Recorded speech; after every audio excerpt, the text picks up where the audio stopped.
You're listening to the Hour of the Time. I'm William Cooper. Ladies and gentlemen, there are some really... I started to say strange, but I can't do that because I predicted that these things would happen. The continuing round of bullshit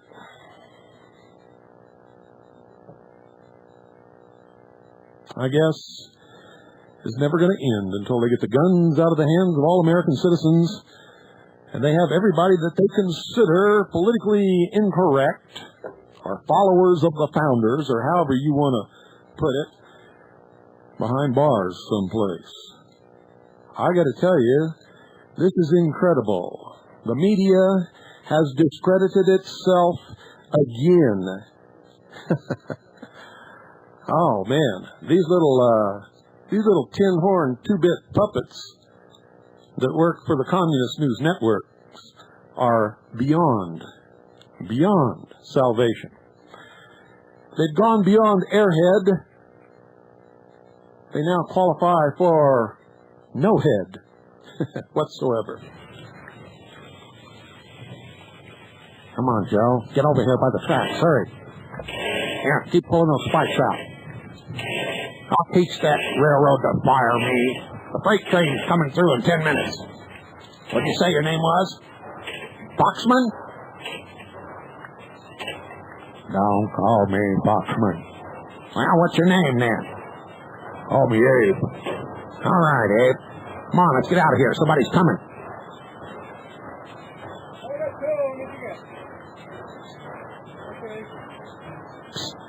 Over here. All right. I gotta get back to New York right away.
Well, that's what happened today, folks, down in Arizona. Little town, just southwest of Phoenix, and no, it was not near the border. And no, I don't know who did it. Nope, I sure don't.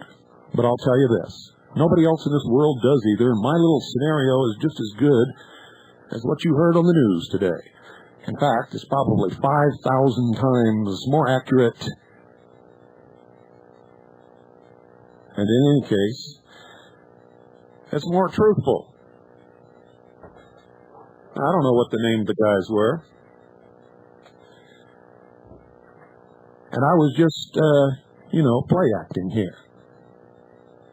But these guys on the communist news networks and the Allied Broadcast of Communism and the National Communist Broadcast and the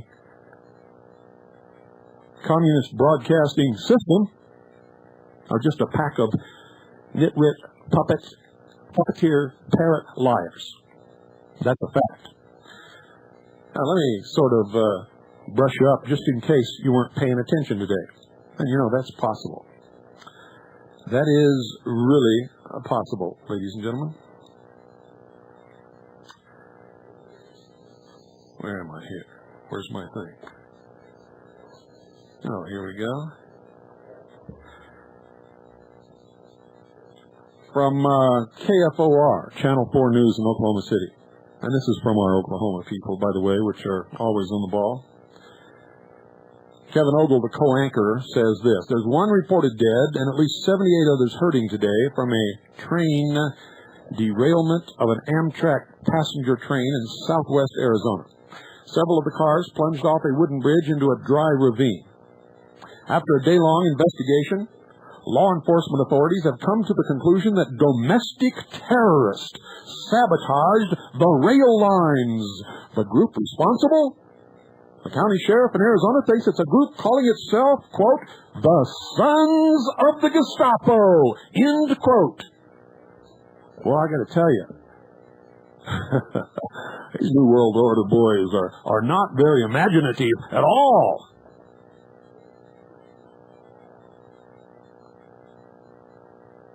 Alan Martin is in the Sky Center with more on what looks to be sabotage. I hate to even ask what Sky Center is and how they got their Sky Center from Oklahoma to Arizona. Alan Martin, reporter. Kevin, I am reporting from Hyder, Arizona, about 80 miles southwest of Phoenix. One of the bartenders on that derailed Amtrak train said that a passenger came up to him with a piece of paper that he'd found on the tracks. That typewritten one-page letter was anti-FBI and anti-Bureau of Alcohol, Tobacco, and Firearms, ATF. It specifically mentions Waco and the Branch Davidians and Randy Weaver's standoff in Ruby Ridge, Idaho. Well, who'd have thunk it? My golly, didn't I predict that not long ago? Didn't I predict that this would continue and exactly these kinds of things would come out of it?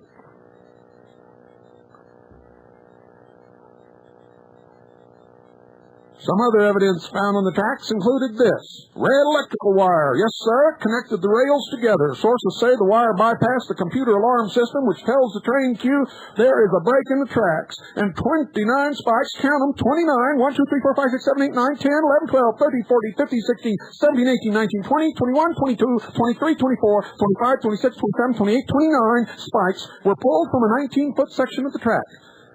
The train hit the sabotage section at normal speed, and is lucky more people weren't killed. Yes, sir. The sheriff says he is sure this is domestic terrorism.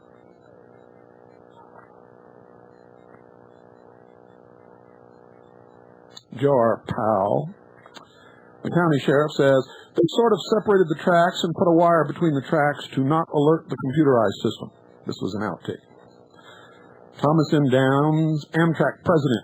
Someone obviously intended to drop the train off the trestle into the ravine. Also an outtake. Alan Martin, the reporter. The ATF officials we tried to contact today, both in Oklahoma City and Dallas, were off for the Columbus Day holiday. We hope to talk to them tomorrow. My golly, they were out of the office again. Did these guys ever work? The terrorism experts we talked to today had not heard of, quote, the Sons of the Gestapo, end quote. The director of what is called Klan Watch hadn't heard of that Gestapo group either. But he said Arizona is a very active state when it comes to white supremacists and the paramilitary. Of course, we saw the Kingman, Arizona connection in the federal bombing right here. Lying puke. There was no connection with anything with the federal bombing so far, and no one has been convicted of anything. There's no connection to the militia, or patriots, or white supremacists, or any of this other bullshit. These guys are liars. Heather Unruh. You know Heather, Miss Cutesy Dimple Cheek. My name's Heather. I'm a cutesy dimple cheek. The message seems to be that we are very vulnerable. But I'm wondering, how in the world can we possibly avoid something like this? And here, we go from Heather Unruh to Dr. Randall Heather. Is this more imaginative tweaking with actors or what? He's a terrorist expert. I never heard of him, have you? Well, the situation is similar to any kind of domestic terrorism incident, including the incident in Oklahoma City. We can't go out and guard every mile of Amtrak or every federal building or every federal facility. It's intelligence work. It's the penetration of these groups, these right-wing groups, that will enable us to find the solution rather than trying to guard. I guess that is the question now. What do people do about this? A lot of people ride trains from here and all over the country. What do? Do you avoid them? Oh, have you seen my dimple? Just look right here. Here's my little dimple cheek. I'm cutesy dimple cheek. My name is Heather. Hi. Dr. Heather, I think this situation, this is probably something that's been planned for quite a long time. The complexity and what they did to the train rail link, they knew what they were doing. This was well planned out. I don't think this is something that is going to happen every week. I think in the face of terrorism, you must carry on through our normal activities and hope that security forces and the intelligence networks can track these people down.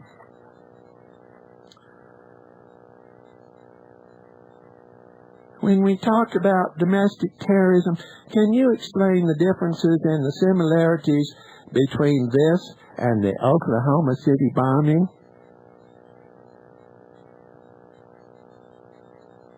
Should I read that to you again, folks? When we talk about domestic terrorism, can you explain the difference and the similarities between this and the Oklahoma City bombing? I'm Dimple Cheek Heather. I'm a cutie.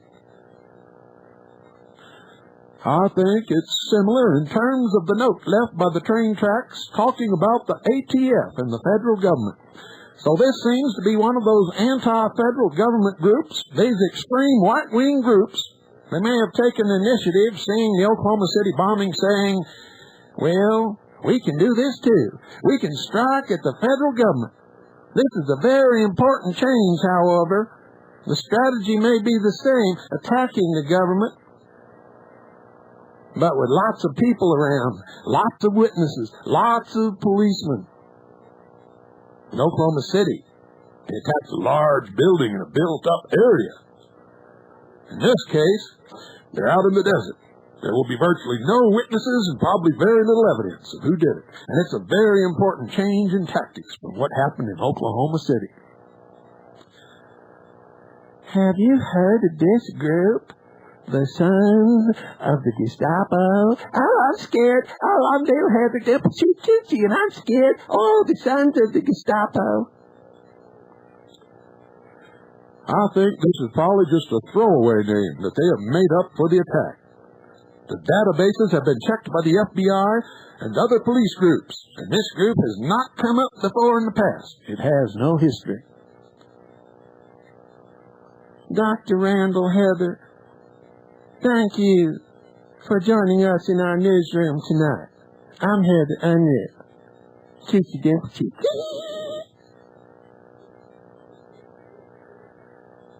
Well, absolutely amazing. Agenda-driven domestic terrorism? Another Oklahoma City? Well, just in case you still don't know what's going on, folks, Amtrak's Sunset Limited was wrecked this morning on a little-used stretch of track south of Phoenix, Arizona, as a result of sabotage.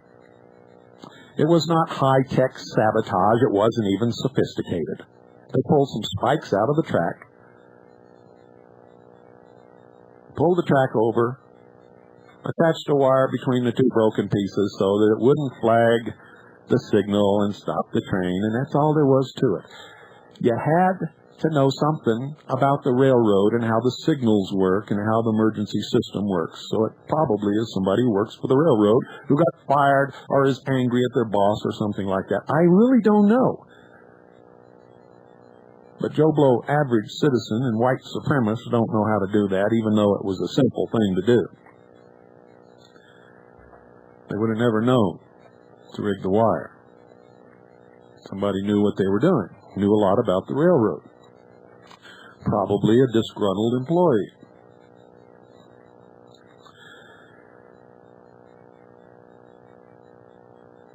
The signals were not sabotaged. The tracks were damaged at a trestle to derail the train into a gully.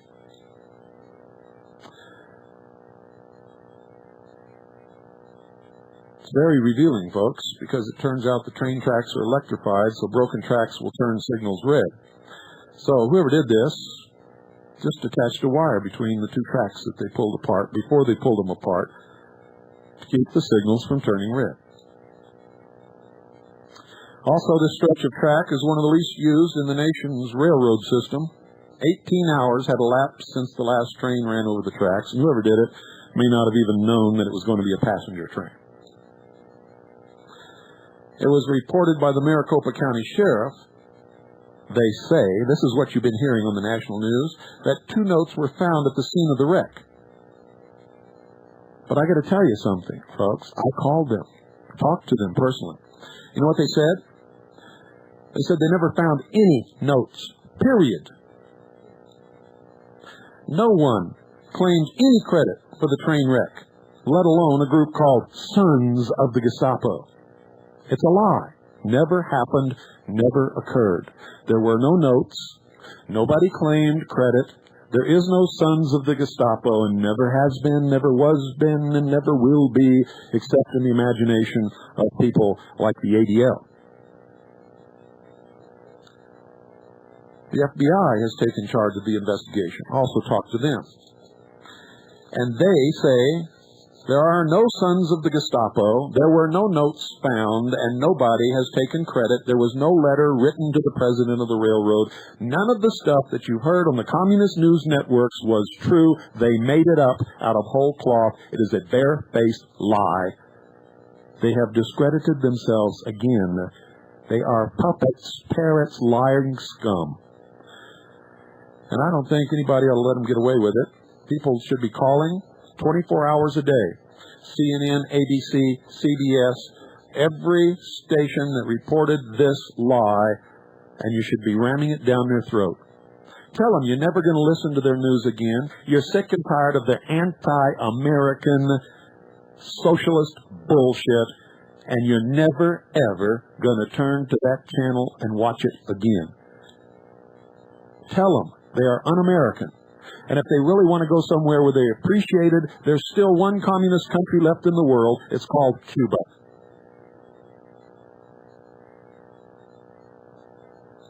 And yes, you might have to look, and you might have to call information, and you might have to do a little work to find the numbers to call.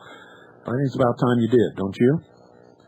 Don't you think it's about time you stuck this right where it belongs? Right down their throat? They're liars. Scum, cube-faced liars. Another attempt by these lying puppet parrots has failed. Isn't it amazing? Isn't it something that these so-called journalists never even check anything before they report it? They just say what's handed to them. You see, you think Dan Rather is smart? You really believe Peter Jennings has a brain? Do you really think Barbara Walters has some wheels turning up there? No, folks. Somebody gives them a piece of paper, and they just read off of it. Or they look at this teleprompter that's in front of them, and they read off of that something that other people have prepared and approved well in advance. That's right. They're paid to look pretty and say what's put in front of them without asking any questions whatsoever. They're bald-faced, bare-assed, stinking, puke-mouthed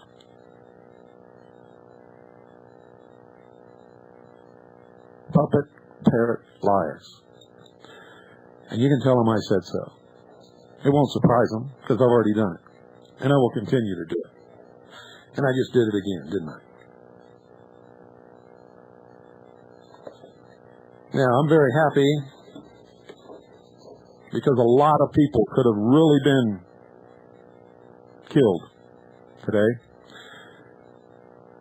So far, only one person is dead. I regret that one person's death sincerely. But I'm very happy that more people are not dead, and I hope that those who were injured recover the full use of their body and their full health very quickly.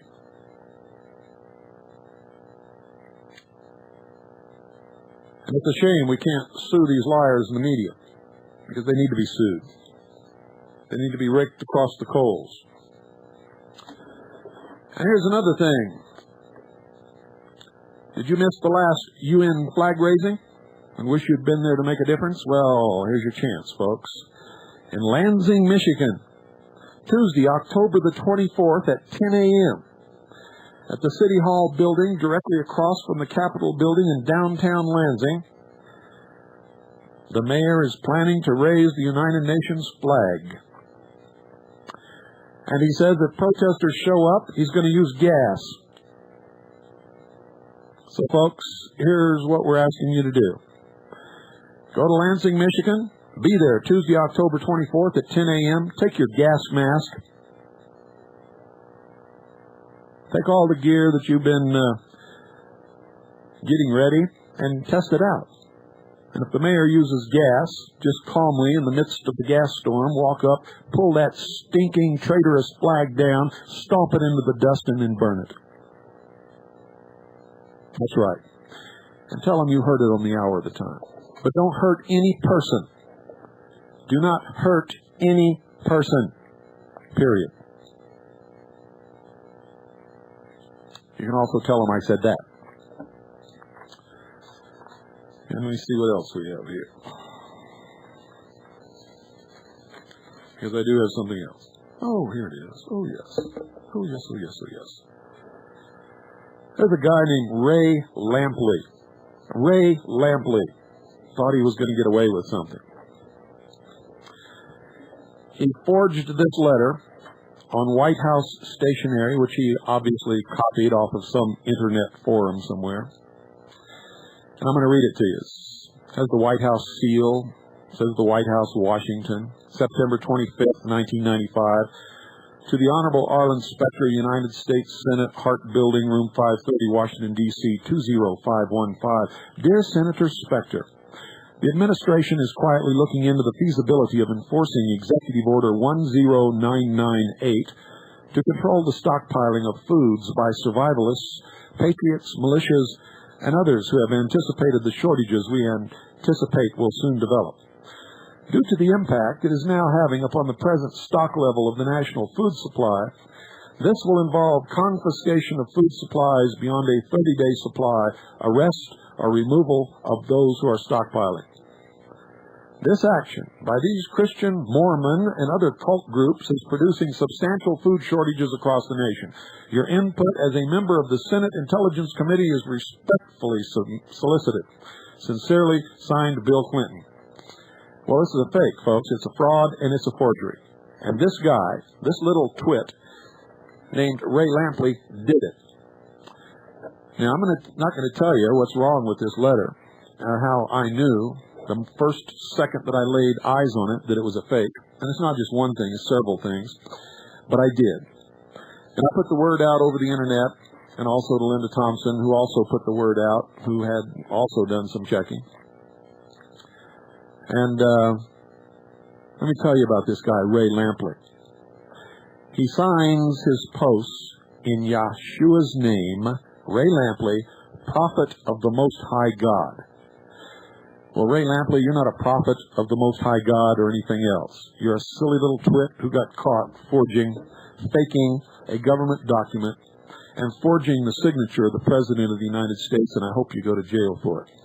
This was flying all over the internet. And people were touting it as being real and passing it on like they always do, just like the Patriot Facts Network and the militia of Montana do with crap like that all the time. So I thought I'd better let you know about it, just in case a copy of it comes your way. I don't go away because, I didn't want to spend this much time on other things at the beginning of the broadcast tonight, because I promised you I would begin reading to you a deathbed deposition of an FBI agent who wanted to come clean, and I'm going to do that right after this break, ladies and gentlemen, so don't go away. I shall return. Yes, sir, I shall.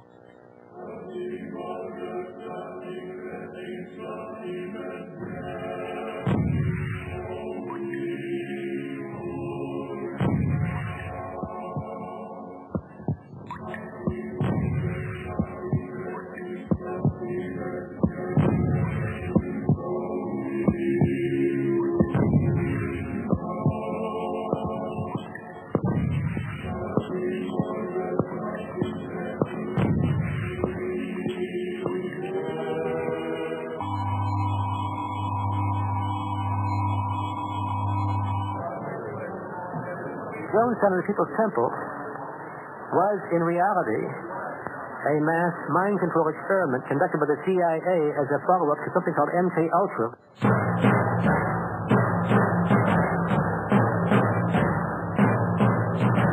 They had mental checkups for everyone every day.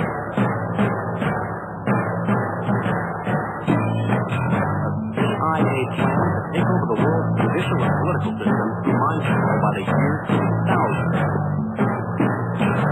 There was a mind control experimentation going on. Control of individuals, control of groups, control of whole populations. The New World Order. The cheapest commodity in the world is human beings. Ultrasonic will boil the brain. Boil the brain.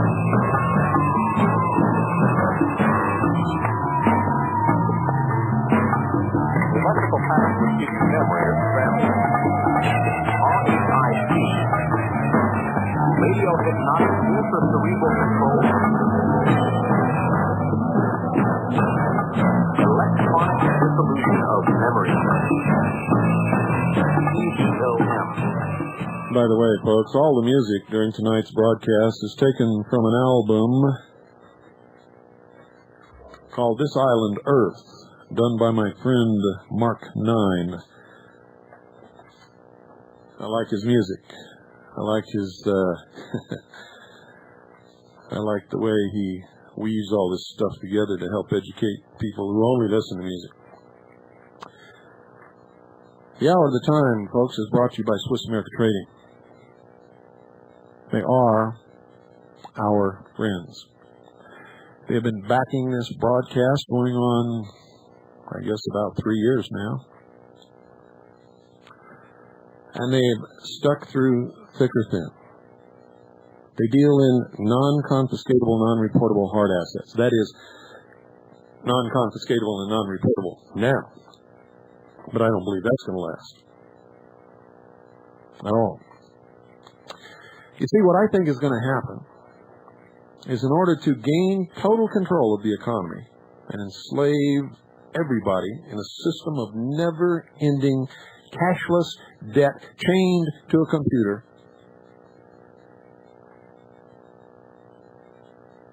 they're going to suck everybody into the stock market that they possibly can, and they've been doing that. It's so artificially inflated, it's beyond any kind of reason. And then someday they're just going to pull the plug. Could happen this month, as a matter of fact. Going to pull the plug. And the downward spiral is going to bring this country to its knees. You think the great stock market crash of 29 was bad. You haven't seen anything yet.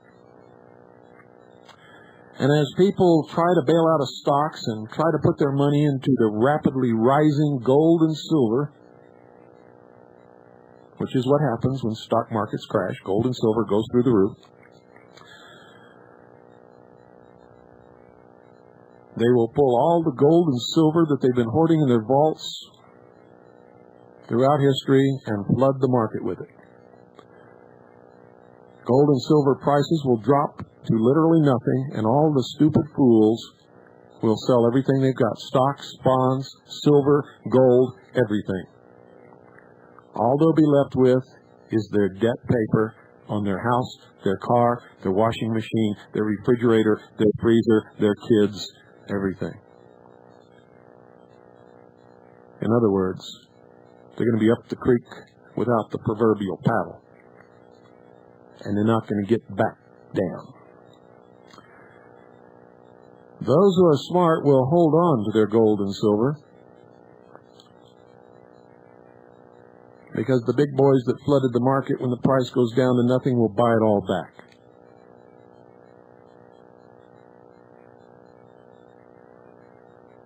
And whoever's left with their gold and silver coins will be the king of the back alley market. And oh yes, there will be one. The only place where you'll be able to get things like Tampax and toilet paper and toothpaste and toothbrushes and maybe even bread. Because there's going to be a long period where commodities are not going to be available while they bring the mob to its knees. And then when everybody is sufficiently starved and hungry and have tired of killing each other, and that's the reason why I have advised you to form militias. And you can go back and listen to all my tapes. I've said it over and over and over again. The militia is to maintain law and order and military and political control of your local communities, counties, cities, and states to prevent what I know is going to happen to all of you good people.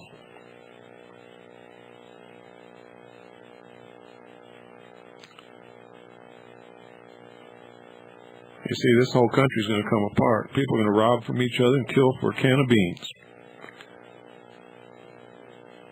Some of your wonderful people that you know, that you think are so neat, are going to turn into raving maniacs and little warlords, and they'll form their little gangs and try to take over and rape and plunder and steal just like they have throughout history. And unless you have a good, strong militia that's willing to work with law and order, you'll be at the mercy of these goons. Not to mention whatever the government decides to do while all this is going on. And we have our ideas about that also. We believe that during this period, most patriots, if they're not careful, will just disappear. And you might even be told that they were raptured. Don't believe it for a minute. Not even for a second, folks.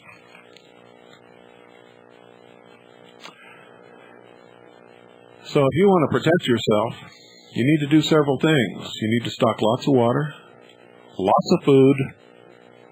You need to have a good, strong militia, and if you don't belong to one, start one of your own. Do it under the law, according to the traditions and the history and the laws of the nation. And make sure you have some real money. Real money.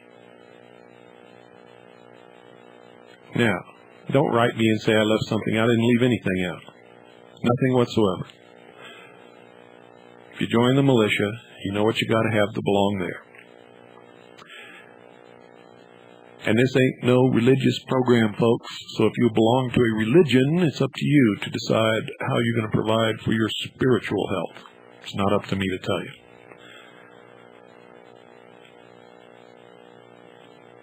But I can turn you on to the best place to get some real money, and that's Swiss America Trading. And in the future here, if Jim Newman gets off his duff and sends me the stuff he's supposed to send me, we're going to offer you some good prices on some food storage. Nothing like the prices we've offered in the past, because the prices have gone up and we can't do it anymore. So if you procrastinated, you lost out, because we had the best deals in the nation, and we'll still have the best deals in the nation. But you guys that got your food storage back when we had the real good deals, you really made out. Those of you who didn't, you better make sure that you get them when we bring you these offers here in the next few weeks or months. But in the meantime, you can all call Swiss America Trading and make some arrangements to get your hands on some real money. And when you see all this foolishness going on with the stock market and the price of gold and silver and all that stuff, don't pay any attention to it. Just keep that smile on your face, and if anybody asks you why you're smiling, tell them you had a good dream last night. 1-800-289-2646. That's 1-800-289-2646. And don't worry, folks, if people call you crazy. They've been calling me crazy for years, but every single thing that I have ever predicted has come true, except for one. I said that Manuel Noriega would never serve any time in jail. At the time I made that prediction, based upon the knowledge that I had no idea they were so far along that they could get away with something like that. That's the only prediction I've ever made that's ever been wrong. So you'd better think about that before you decide to ignore what I'm telling you. And if you want to call me crazy, that's all right with me. Join the line. It's a big, long line full of fools. 1-800-289-2646. You'll be glad that you did. To create a race of slaves, there has been a right move. This country is controlled by the Pentagon. Now, who do you suppose killed Kennedy? The National Security Agency has a hit team. Voices are broadcast directly into the brain.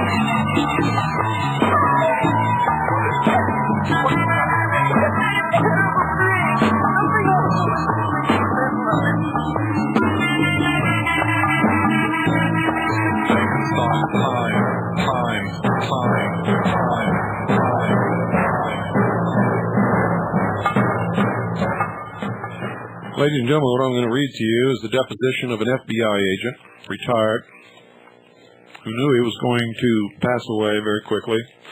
His name is William R. Stringer. This deposition was given by William R. Stringer on Tuesday, October the 18th, 1994, beginning at 1:30 p.m. in the offices of W.O. Dillard, Chancellor, 3rd floor, Hinds County, Chancery Court Building, 316 South President Street, Jackson, Mississippi. The appearance was made before the Honorable W.O. Dillard, Chancellor, 5th Chancery Court District, State of Mississippi, Post Office Box 686, Jackson, Mississippi, 39205. Also present was Burris Dunn. It was reported by Ruth A. Olinsky, CSR, Official Court Reporter, Post Office Box 686, Jackson, Mississippi, 39205. Pay close attention. Judge Dillard, let me state that this deposition is being taken at 1:30 p.m. in my chambers in the 5th Chancery Court District, Division 2, in Jackson, Hinds County, Mississippi, of William R. Stringer. William R. Stringer, having been first duly sworn by the court reporter, was examined and testified under oath as follows, to wit. Examination by Judge Dillard. Question. And first off, I would like to ask Mr. Stringer, if you would, in your own words, you tell us if this is your statement that's given of your own free will and volition, and you have not been promised anything or have no hope of reward, and that no one has threatened you or induced you in any way other than your desire to tell the truth. So in your own words, answer by William Stringer. Let me get in there my identity first. Judge, okay, so I'll just make that preface, and now you may take it from there. Answer, okay. And from now on, I'll just say question and answer. The questions are being conducted by Judge Dillard. The answers are being given by William R. Stringer. Question, and cover whatever you want to cover. Answer, okay. My name is William R. Stringer, spelled S-T-R-I-N-G-E-R. I was born March 1st, 1927 at Birmingham, Alabama, to William M. and Mary Thelma Stringer Nee Chandler. Thus, I am an American by birth and a white Southerner by the grace of God. I began employment with the FBI. You might spell that out, the Federal Bureau of Investigation, because some people, I found, don't even know what FBI means. On January 20th, 1947 in Washington, D.C., I subsequently worked in various offices of the FBI until January 23rd, 1970, when I arrived in Jackson, Mississippi on transfer. I make the following statement of my own free will, that no threats or promises have been made to me, and nothing has been used to coerce me into giving this statement. But I give this statement of my desire to tell the truth about a certain situation and hope that the proper officials of our government will take the necessary action to bring about justice in this matter. Is that all right? Question, that's fine. Answer, on or about a certain day in the year 1973, the exact date I do not recall, while I was in the office of the Jackson FBI, I was summoned to the office of Roy K. Moore, who was at that time the special agent in charge of the Jackson Division of the FBI. Upon arriving in Mr. Moore's office, I observed Special Agent Thompson Berry, B-E-R-R-Y, Webb, W-E-B-B, to already be seated in Mr. Moore's office. No other persons were present in the office besides Mr. Moore. Mr. Moore immediately informed me that we were all aware that Tommy Webb was working on a case involving, I can't think of his first name now, Mr. Dunn. Brian? Answer, Brian de la Beckwith. Byron de la Beckwith. And he desired for me to assist Tommy Webb in the case by assisting Webb in getting some sticks of dynamite into the automobile of Mr. Beckwith. I immediately informed Mr. Moore that I absolutely would not participate in such an act, that such an act was of criminal action and would make me no better than any criminal I have ever tried or would try to obtain information on to convict them in court. I told him I absolutely would not. What was the word I used? Mr. Dunn, participate? The witness, no. Answer, I absolutely would not set up Mr. Beckwith or any other person in an illegal manner. Mr. Moore then stated to me that he was ordering me to work with Tommy Webb and get this dynamite into Beckwith's car so it could be used as evidence to convict him in a case. I had no prior knowledge of any details of any investigation that the FBI had been conducting on Mr. Beckwith. My knowledge of Mr. Beckwith consisted only of what I read in the newspaper and saw on the television and heard on radio. Mr. Moore then stated to me if I refused to assist Tommy Webb in putting the dynamite into Mr. Beckwith's car, he was going to have to do something to me, which he did not at first specify what he meant. He, a few moments later, said that if I did not assist Tommy Webb, Special Agent Tommy Webb, in putting dynamite into Mr. Beckwith's car, that he was going to have all of Tommy Webb's work reassigned to me, and I would have to do my own work, as well as the work that was assigned Mr. Webb. I told Mr. Moore that would be all right with me, that I still refused to do anything illegal.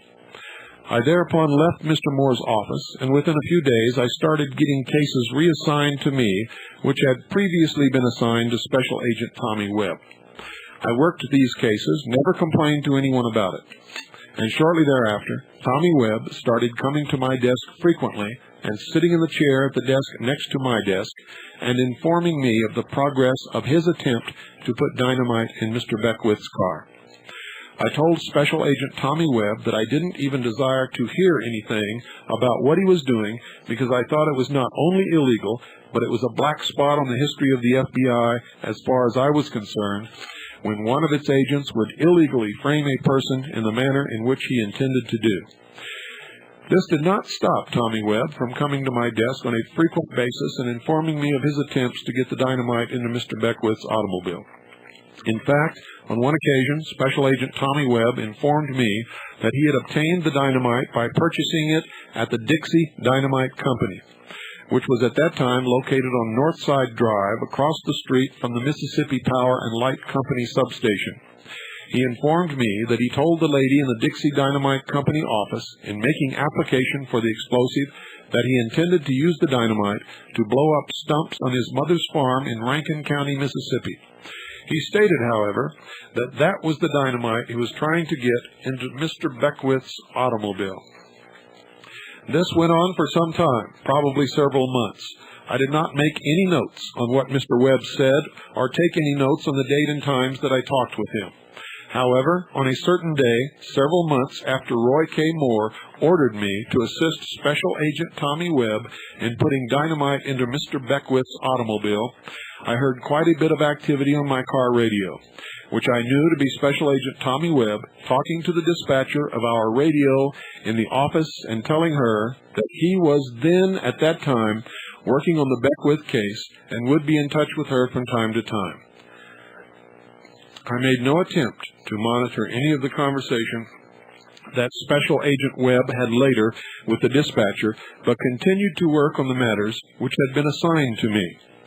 On a certain date, approximately 2 to 3 weeks after that time of hearing Special Agent Webb talking with the dispatcher on the radio, Special Agent Webb came to my desk to inform me that Mr. Beckwith had been in Jackson earlier and that he had been notified of Mr. Beckwith coming to Jackson before he actually arrived by being informed of Mr. Beckwith's intention by Gordon Clark, who he referred to as one of his informants. Special Agent Webb thereafter informed me that Mr. Beckwith came to the place of employment of Mr. Clark, at which time he, Special Agent Webb, attempted to put the dynamite into Mr. Beckwith's car, but was unable to do so, as Mr. Beckwith seemed to be watching his automobile very closely.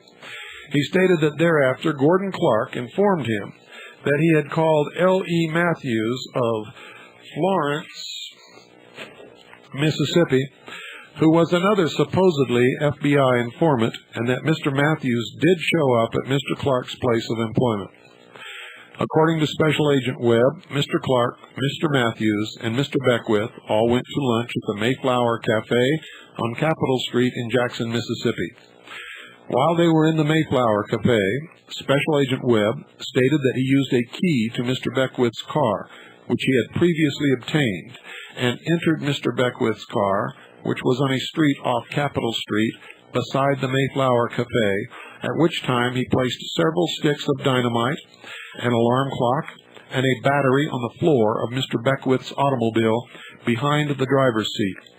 He stated that he then closed and relocked the doors to Mr. Beckwith's car and returned to his own car, which was an FBI car assigned to him, which was parked up the street. Special Agent Webb informed me that sometime thereafter, Mr. Beckwith came out from the Mayflower Cafe and got in his car and drove away. Special Agent Webb informed me that he then followed the vehicle of Mr. Beckwith and followed him to New Orleans, Louisiana. He stated that upon arriving in New Orleans, he radioed the New Orleans FBI office on the FBI radio in his automobile and informed the New Orleans radio dispatcher that Mr. Beckwith was in New Orleans and that he had dynamite in his automobile, and had the dispatcher to inform the New Orleans Police Department of the whereabouts of Mr. Beckwith. Special Agent Webb then informed me that he followed Mr. Beckwith from a short distance and observed Mr. Beckwith to turn into a side street, which was a one-way street with Mr. Beckwith headed in the wrong way. Immediately thereafter, Mr. Beckwith was stopped by a motorcycle-riding policeman who walked up to the side of Mr. Beckwith's car. Mr. Webb stated he did not overhear what the conversation was between Mr. Beckwith and the policeman, as he remained far enough away that he was not observed by Mr. Beckwith. Special Agent Webb thereafter informed me that the FBI, including himself, took this case of interstate transportation of an explosive device to the federal grand jury in New Orleans, Louisiana, and the grand jury returned a true bill of indictment. Shortly thereafter, Special Agent Webb returned to my desk in the FBI office and informed me that he had just returned from New Orleans, Louisiana, where Mr. Beckwith was tried in federal court on the federal charge of interstate transportation of an explosive device. He stated further that when the jury went out of the room to decide whether they wanted to vote guilty or not guilty, the judge, whose name Special Agent Webb did not inform me, called the United States Attorney and the defense attorney to the bar and told the United States Attorney that he did not believe the testimony which Special Agent Webb had given, and that if the jury returned a not guilty verdict, he wanted Mr. Webb investigated for possibly giving perjured testimony. Mr. Dunn. Question. Did you not mean to say if they returned a guilty verdict or a not guilty verdict? Answer. No, if they brought back a not guilty verdict. Question. Okay. Answer. He wanted them investigated. Question. I'm sorry, I didn't mean to interrupt. Answer. Okay, let me get my bearings. Where was I? And then they spoke off the record. Answer. Special Agent Webb informed me at a later date that he, Roy K. Moore, of the Jackson office of the FBI, and several others, immediately went from the federal court in New Orleans to the state capital of Louisiana at Baton Rouge and conferred with someone in the state attorney general's office, who Mr. Webb stated was a former FBI agent, and that they were able to get Mr. Beckwith charged in the state of Louisiana with possession of dynamite. Special Agent Webb explained to me that the difference between the federal law and the state law was that it was necessary to, under federal law, to prove that Mr. Beckwith knew he had the dynamite in his possession when he crossed the state line from Mississippi to the state of Louisiana. But under Louisiana law, they need only prove that he had the dynamite in his possession. They did not have to prove that he knew he had the dynamite. Thereafter, I overheard numerous comments by Roy K. Moore speaking of Mr. Beckwith, and he seemed to be pleased over getting Mr. Beckwith sent to the penitentiary for possession of the dynamite which Special Agent Webb had placed in his automobile. However, Mr. Moore, I don't believe, ever forgave me for refusing to carry out one of his orders, as he was always obnoxious to me. But it made little difference to me because he had never been pleasant to me from the first day that I arrived in the Jackson office of the FBI on January 23, 1970, as I was transferred to the Jackson, Mississippi office on a disciplinary transfer, which started as the result of me refusing to furnish a free motel room, a free bottle of scotch, free food from the room service, and a female which Harry Morgan, special agent in charge of the Cincinnati division, where I was at that time assigned, wanted and showed me a picture of one of my informants who was an attractive female, which he wanted to spend the night with him in the motel room. He, Mr. Morgan, was thereafter responsible for numerous allegations being made against me by certain members of the underworld in Ohio, and I was investigated by an internal investigative team out of Washington, D.C., and I was completely exonerated of any allegation which was made against me. However, when all the allegations were disproved, the inspectors who conducted the investigation summoned 4 additional aides to Cincinnati. They went over all my records for the previous year with a fine-tooth comb and found that on occasion, when I wrote up a contact with an informant who furnished me valuable information, I did not say that it was at 3 o'clock in the morning at home, as I felt that was frivolous information. And the fact that I had so much goods information on illegal activities, I did not think it necessary to put frivolous information in there that the conversation between my informant and me had been on the telephone at 3 o'clock in the morning instead of having been a person-to-person contact. For this, I was charged with having irregularities in my records, placed on 6 months probation, and ordered to report on a disciplinary transfer to the Jackson, Mississippi office of the FBI, which I later learned had been arranged by Roy K. Moore through Clyde Tolson, assistant director of the FBI at that time. Mr. Moore took this action because Harry Morgan, special agent in charge of the Cincinnati office of the FBI, was a good friend of his, and Mr. Morgan had called Mr. Moore to inform him of the matter, which he felt the truth might come out and he would be fired for trying to get me to fix him up with a female companion. Mr. Moore, Roy K. Moore, thereupon advised Mr. Morgan to not worry, that he would contact Clyde Tolson and have Clyde to transfer me to Jackson, Mississippi, and he would get rid of my ASS when I got down there. When I arrived in Jackson, Mississippi on January 23, 1970, I was immediately summoned to Mr. Roy K. Moore's office, at which time Mr. Moore was very belligerent to me and told me that he had reviewed my personnel file and saw that I had always had to work nothing but the best of the good criminal cases, but that he was going to assign me to the racial squad. Mr. Moore then asked me what I thought of that. I told him, "Boss, I'll work any case you give me."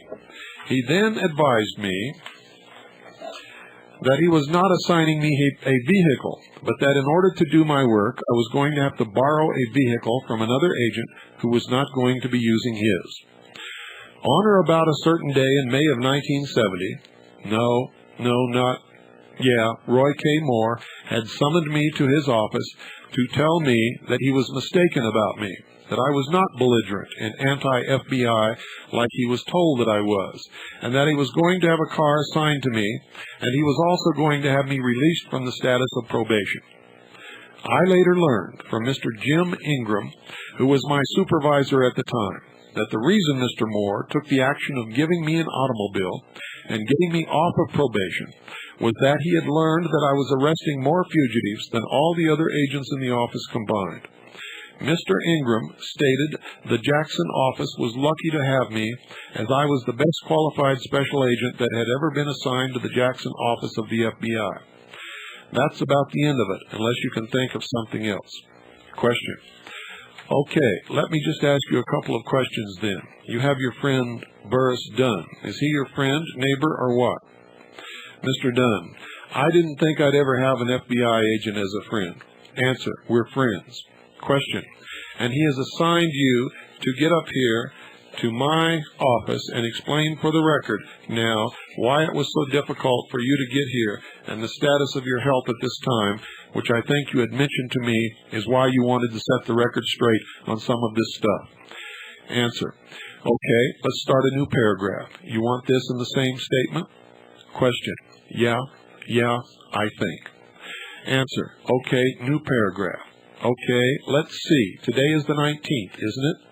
Question, 18th of October. Answer, 18th. On this 18th of October, 1994, I was brought to the office of Chancery Court Judge. What's your first name? I don't even question. Check. And folks, we're out of time. There's a lot more. And what is coming is even more revealing than what you've already heard. You think the FBI doesn't pull shady stuff, doesn't frame people, doesn't plant explosives, doesn't murder? Well, you better think again. And don't miss tomorrow night, because you're going to find out. Good night, folks, and God bless you all.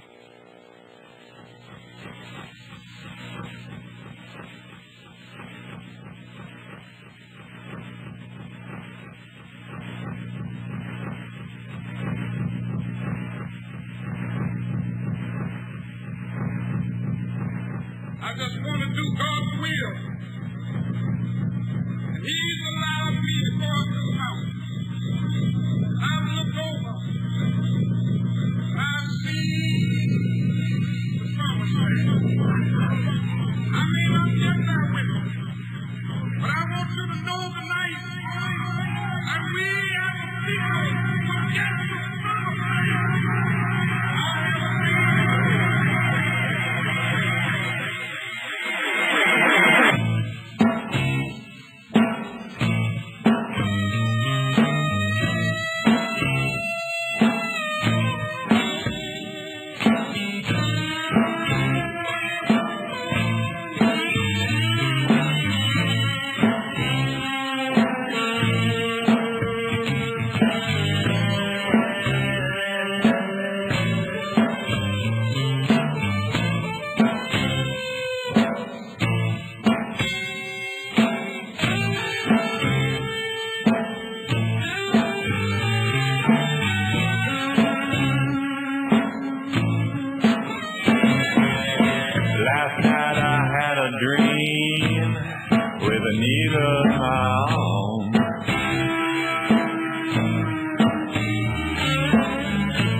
me, man. You had to see where I was coming from.